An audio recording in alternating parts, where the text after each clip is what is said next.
Shalom and welcome to Temple Talk. This is Yitzchak Ruvain speaking to you from south of Jerusalem here in the land of Israel. Today is the 27th day of the month of Nisan 5782. It is April 18th, 2023.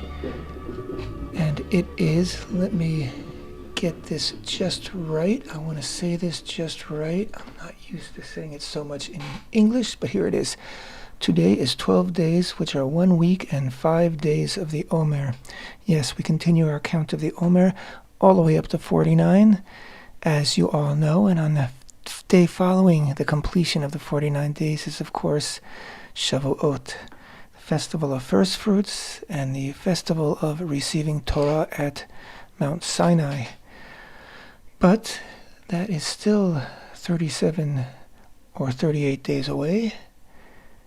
And we are busy counting and busy taking account, counting our days, taking account of who we are, and making each day count, making ourselves count, having purpose in life, having a reason to move forward, not just to be static, but to move forward is a very, very important thing. I believe that in today's modern world, Western society, many people are without purpose, and which is why when given a purpose, even if it's a frivolous or false purpose, they can become so, people can become so attached to that and so fanatic about it, because purpose is something that people need. So it's really important that you choose your goals well, you choose your purpose well, you choose what you live for well, and you always keep after yourself and don't let yourself slip into a rut, or slip into what's easy, or slip into what's comfortable, or slip into what's acceptable.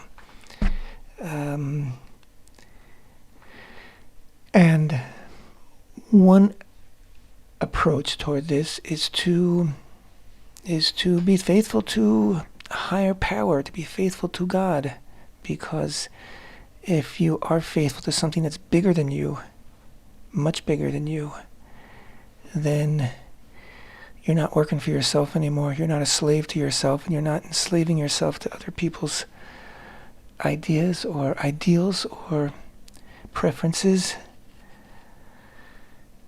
Not that it's easy to be faithful to Hashem. It's a day-to-day challenge. But that's why we get up in the morning each day. This coming Shabbat, we read a double portion, a double Parashat Tazria-Metzora. The book of Leviticus, beginning chapter 12, verse 1, concluding chapter 15, verse 33. And Tazria and Metzora are all about impurities.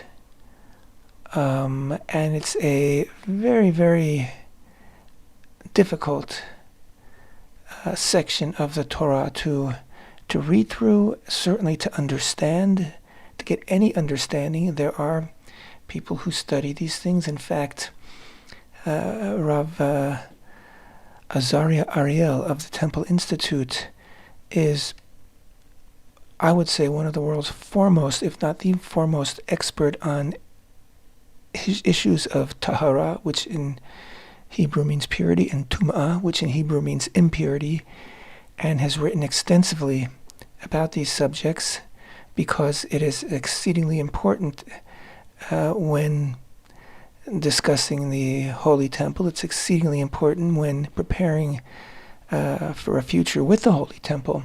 So it is essential that we have this knowledge, and we have it in a way that we can understand it and deal with it and translate it into today's world, or perhaps tomorrow's world. But it is a very, very difficult thing to understand. The reading itself is very difficult to understand, and it's discussing things that don't really exist today. We'll explain that more in just a moment. But nevertheless, we will be talking about it and trying to gain some kind of insight into it. This coming Thursday night, Friday, and Friday night, Shabbat, is Rosh Chodesh, a 2-day Rosh Chodesh of the month of Iyar, the second month of the Hebrew calendar. Iyar, which is from the same Hebrew root as Or, which means light. And no wonder it's called Iyar, because it's a very bright month. The days are long. It's springtime, and Israel has come out of Egypt, and 2 weeks after leaving Egypt is Iyar, and so things are just getting brighter all the time. And next week, on the 4th day of Iyar, which I believe is Tuesday evening, Wednesday, is Yom HaZikaron here in Israel, the memorial day for Israel's fallen soldiers. The following evening, Wednesday evening, Thursday, is of course Yom HaShoah, Israel Independence Day, and we'll have time to talk about that in next week's Temple Talk. But today, we are still in Yom HaShoah. We are still dedicating our day to the 6 million Jews who were eliminated, killed, gassed, burned, shot, tortured, starved to death, worked to death, and so on in the Shoah, in the Holocaust. And it is an all-consuming moment here in Israel. Of course, in the morning, perhaps the most symbolic moment of the day is the time of the siren. Sirens go off all across the country at 10 a.m., and everyone stops in their tracks, whether they're driving on a highway, whether they're walking their dog, whatever they're doing, everyone stops and stands silently, and hopefully it fills their heart with deep thoughts, with tremendous gratitude to Hashem for where we are today, and with tremendous determination to never let such a horrible atrocity against our people ever happen again, against any people ever happen again, and to gain strength from this, and unity. And Israel's in a difficult spot right now because there's much disunity, as you may have heard, about proposed judicial legislature, which I believe is a very, very necessary.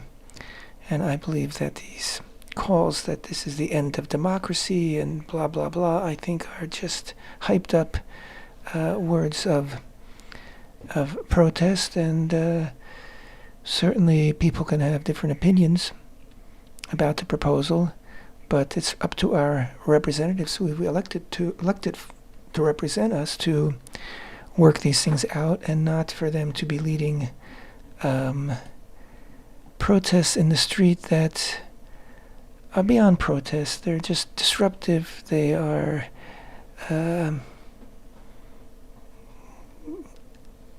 destructive, not constructive, destructive. You should be protesting that your representatives who you voted for, who today say they're against these measures, who in the past said they were for these measures, they should represent your feelings and sit down and try to change the legislation that's being proposed. I believe that's called parliamentary democracy, and I believe that's how things should be worked out, and not in endless incitement against our elected leaders, elected representatives, and horrible statements like we're not brothers and we don't live in the same country, etc., etc. Especially a day like today, we have to remember that we are all brothers. We are all one family. Whatever our differences of opinion or differences of lifestyle might be, that's the glue that binds us.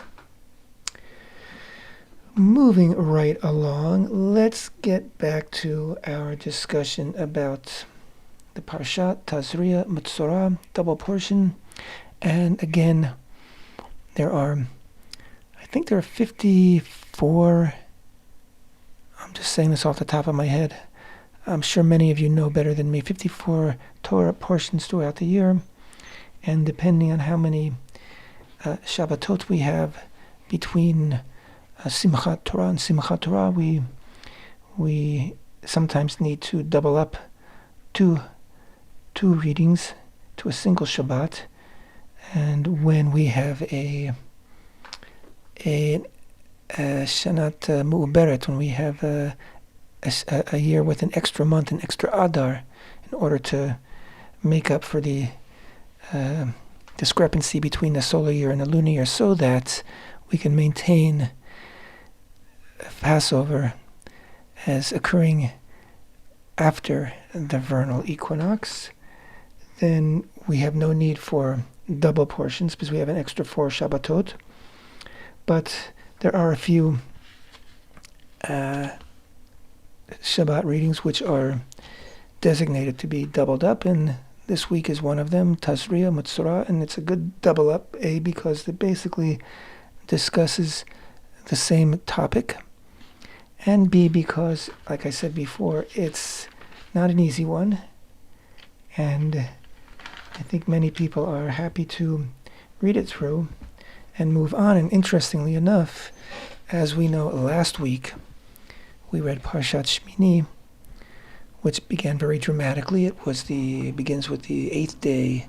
That is the day of the inauguration of the Tabernacle in the wilderness, and the day of the first offering, the day that fire came down from heaven and consumed the first offering, the day that Hashem's presence entered into the tabernacle. And then, of course, the dramatic tragedy concerning Nadav and Avihu, the 2 sons of Aaron, the Kohen Gadol, the high priest. And then the story, basically, Parsha goes on to talk about foods that are tahor, animals that are tahor, and animals that are tum'a, that are pure, impure, that are kosher or not kosher, that are meant for us to consume or meant for us not to consume. And that's really our introduction into this concept of purity and impurity, which we go into depth right now. And the story of the inauguration of the tabernacle and of the aftermath of the death of Nadav and Avihu was put on hold. And only next week, when we read Parshat Acharei Mot, will we pick up with that story. So with a bit of a time out in order for the Torah to present this all-important issue of purity and impurity. Let's read the first few verses of Parashat Tazria in Hebrew, then in English, or in Leviticus chapter 12, verse 1. Vayedaber Hashem el Moshe lemor, deber el bnei Yisrael lemor, Isha ki Tazria v'yalada zachar v'tama'a shiva'at yamim kime nidat dota titma uvayom hashmini yimol basar olato ushloshim yom ushloshet yamim teshev bidmei tahara b'chol kodesh lo tiga ve'el hamikdash lo tavo ad milot yemei tahara ve'im nekeva teled וטמאה שבועיים כנידתה, ו60 יום ו6 ימים תשב על דמי טהרה. ובמלאת ימי טהרה לבן עולבת, תביא כבש בן שנתו לעולה, ובן יונה אותו לחטאת אל פתח אוהל מועד אל הכהן. והקריבו לפני השם, וכיפר עליה וטהרה ממקור דמיה. זאת תורת היולדת לזכר או לנקבה, ואם לא תמצא ידה דסה, ולקחה 2 תורים או 2 בני יונה, אחד לעולה ואחד לחטאת, וכיפר עליה, והכהן וטהרה. Hashem spoke to Moshe, saying, Speak to the children of Israel, saying, When a woman conceives and gives birth to a male, she shall be, the word is translated here as contaminated, but it is tum'a, it is impure. She shall be impure. She shall be impure for a 7-day period, as during the days of her separation, infirmity, shall she be contaminated. On the 8th day, the flesh of his foreskin, the baby, shall be circumcised. For 33 days she shall remain in blood of purity. She may not touch anything sacred, and she may not enter the sanctuary until the completion of her days of purity. If she gives birth to a female, she shall be contaminated for 2 weeks, impure for 2 weeks, as during her separation, and for 66 days she shall remain in blood of purity. Upon the completion of the days of her purity for a son or for a daughter, she shall bring a sheep within its first year for a burnt earth offering, and a young dove or turtle dove for a sin offering, to the entrance of the tent of meeting, to the Kohen. He shall offer it before Hashem and atone for her, and she becomes purified from the source of her blood. This is the law of one who gives birth to a male or to a female. But if she cannot afford a sheep, then she shall take 2 turtle doves or 2 young doves, one for a burnt offering and one for a sin offering, and the Kohen shall provide atonement for her, and she shall become purified. Okay, let's start with the end. Just take note that the Torah in many instances concerning offerings, obligatory offerings, if the person was obliged to bring an offering, cannot afford a lamb, which is an expensive ordeal, then they can bring doves or turtle doves in its stead,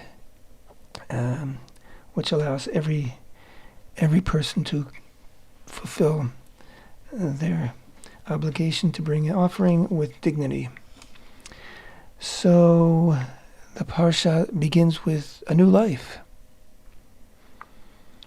And that new life somehow imparts impurity. How does that work? Well, it's a difficult subject. I certainly don't have great command of. And without getting into the nitty-gritty and into details, let's just say that, as we know, blood is a very important element in Torah understanding. Take note that Adam, the first man, his name is spelled Aleph, Dalet, Mem, and Dalet, Mem spells blood. Aleph, which is the first letter of the Aleph-Bet, of the alphabet, and Aleph, which is the first letter of the word Elohim, the word for God, signifies that man is made of 2 parts. One is very godly. God breathed life into us. He breathed the soul into us. And the other is dam. It's physical. It's flesh and blood. It's animal.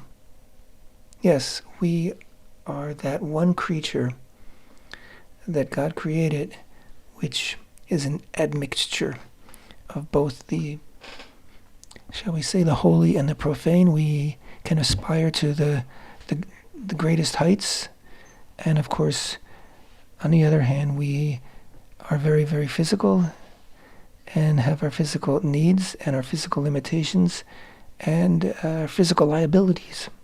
So anyway, blood is life, and when an infant is born and there's blood part of the process, and that blood is no longer serving the purpose of life, then it incurs impurity. And that is basically the concept that life is pure, and anything that impairs life, anything that impedes on life, anything that is not contributing to life is rendered impure.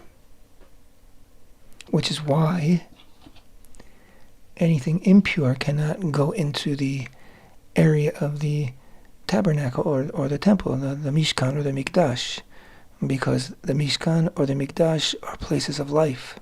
As Hashem's presence is there, and it's total life. And you may say, well, what about the offerings? There's blood and there's death because of the offerings. But in that case, that's why the blood is poured onto the mizbeach, onto the altar, and it's all for the purpose of life. There's an intention behind those offerings, which is for life. Okay. After this very beautiful, and I think it's rather beautiful, opening, a woman gives birth, and she, after a period of either 33 or 66 days, she needs to, after immersing in a mikveh, in a ritual bath, she needs to bring offerings up to the temple. Offerings of thanks, gratitude, and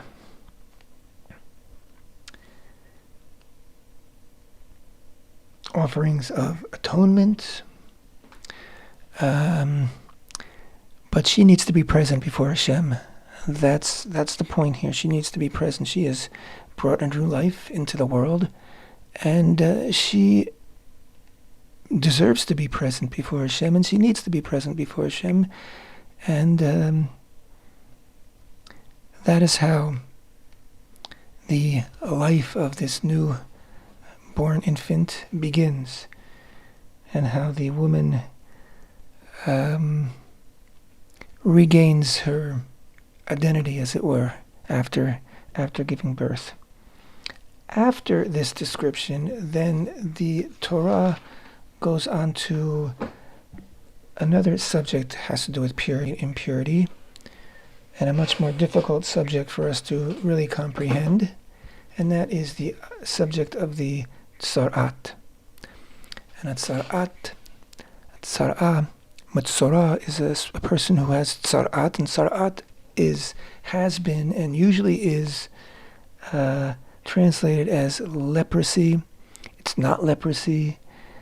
I imagine that the original translators of the Torah into English or into any language didn't really have a word that was appropriate for tzara'at, because tzara'at is a very unique malady, a unique disease that is being described in this week's parsha, which doesn't exist elsewhere or concerning another people.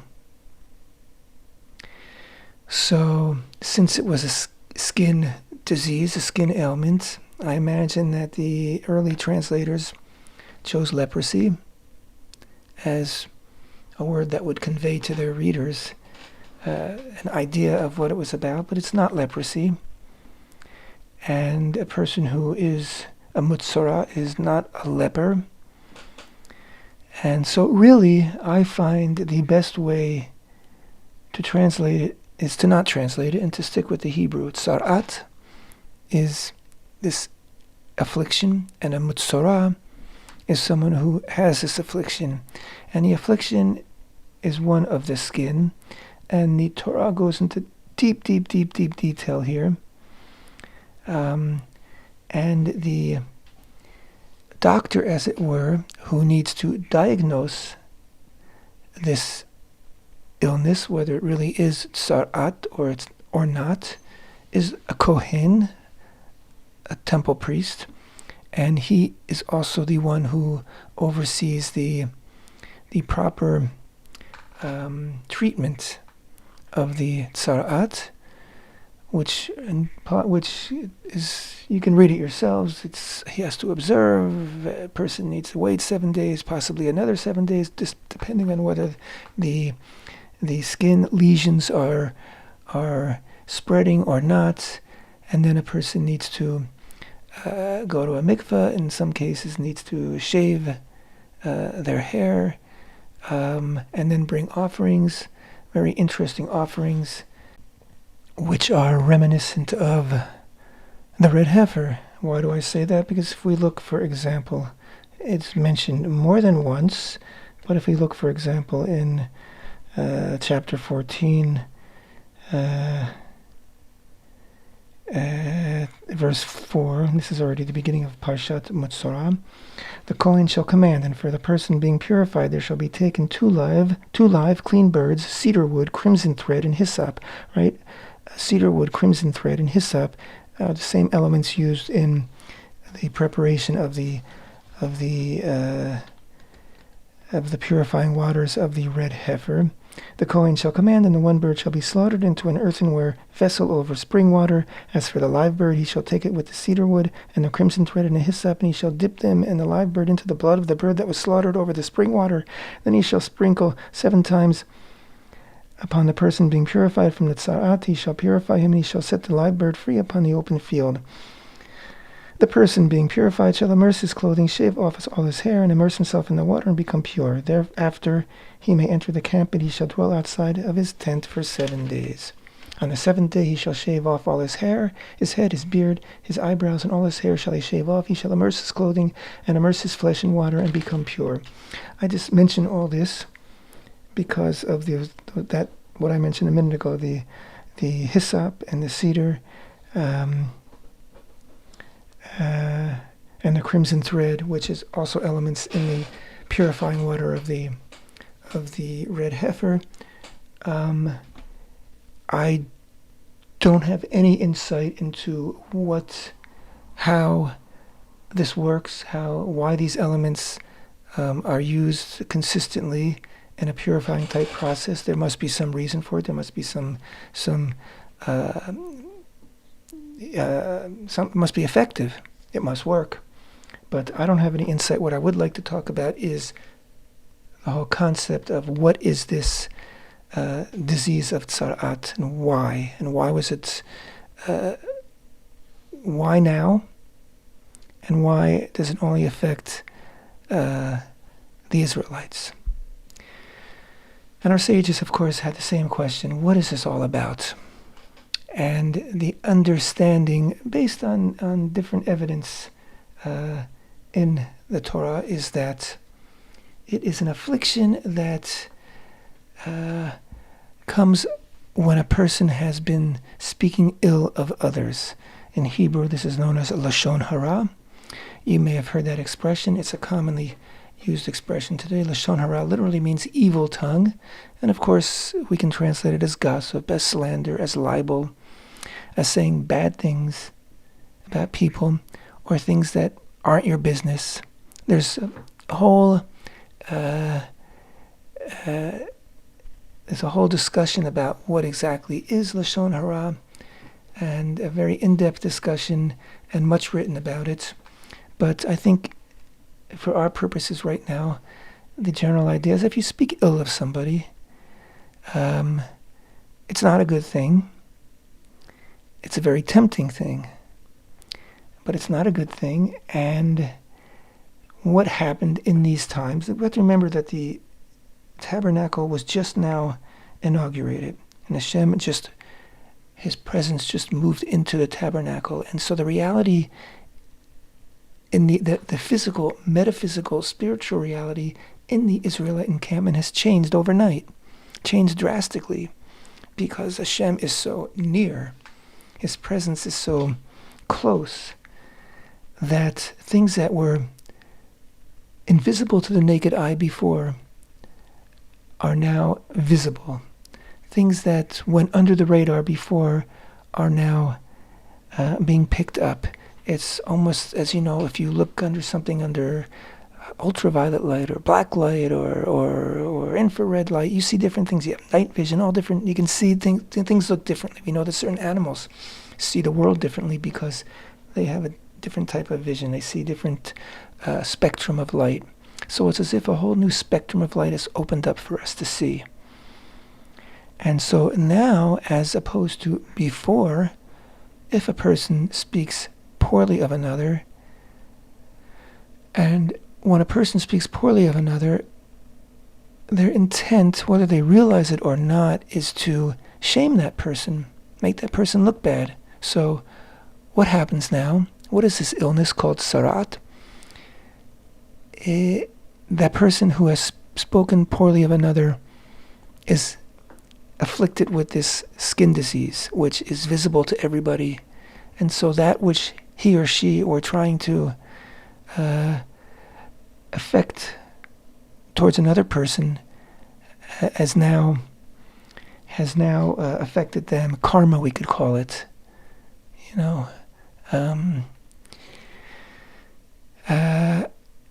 So this person now becomes a figure that is shameful. It's very harsh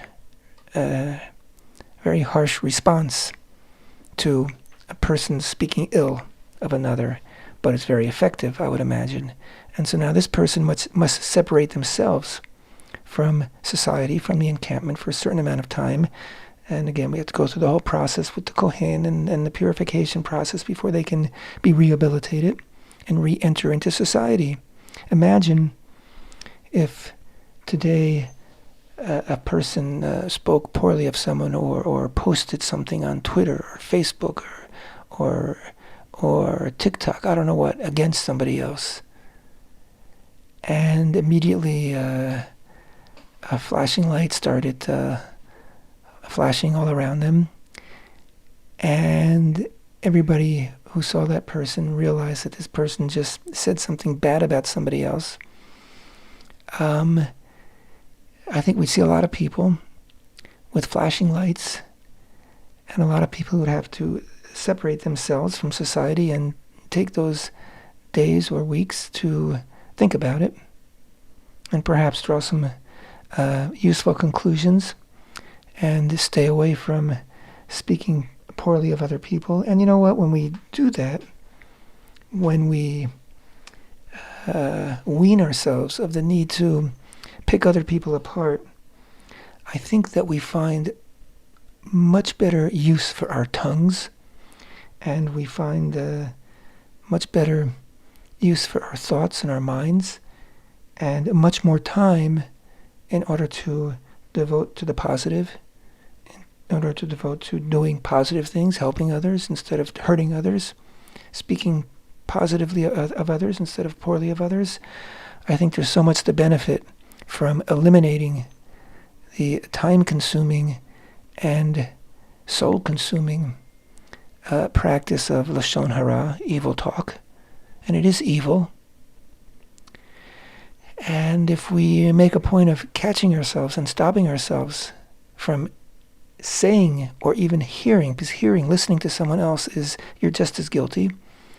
And you can say to people, stop, I don't want to hear it, or walk away. You can do that. And I think people, if they're people who are close to you, I think they'll pick up on that very quickly and learn if they want to be near you, next to you, want to be your friend, want to talk to you, they have to keep away from those kind of things. And maybe it will help them also to straighten things out and put their thoughts in a positive mode. Now this comes right after last week's concluding Torah reading of what animals are pure and what are impure, what we can eat and what we can't eat, what we can put into our mouths and what we can't. So there's a balance here. We are instructed for purposes of purity. And what was one of the final things in Parashat Shmini from last week? Hashem says, "For I am Hashem,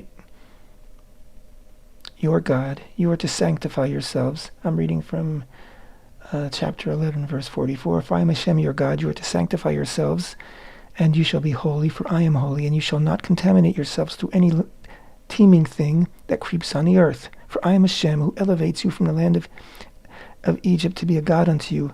You shall be holy, for I am holy." So it's all about being holy. You want to be pure, you want to be holy. It's not just about having good prayers. It's about being a good person. It's about being careful what you ingest, what you put into your mouth, and being equally careful about what comes out of your mouth. Here is music. I wish everybody a very happy Rosh Chodesh this coming Thursday evening. Thanks for being with me. Temple Talk.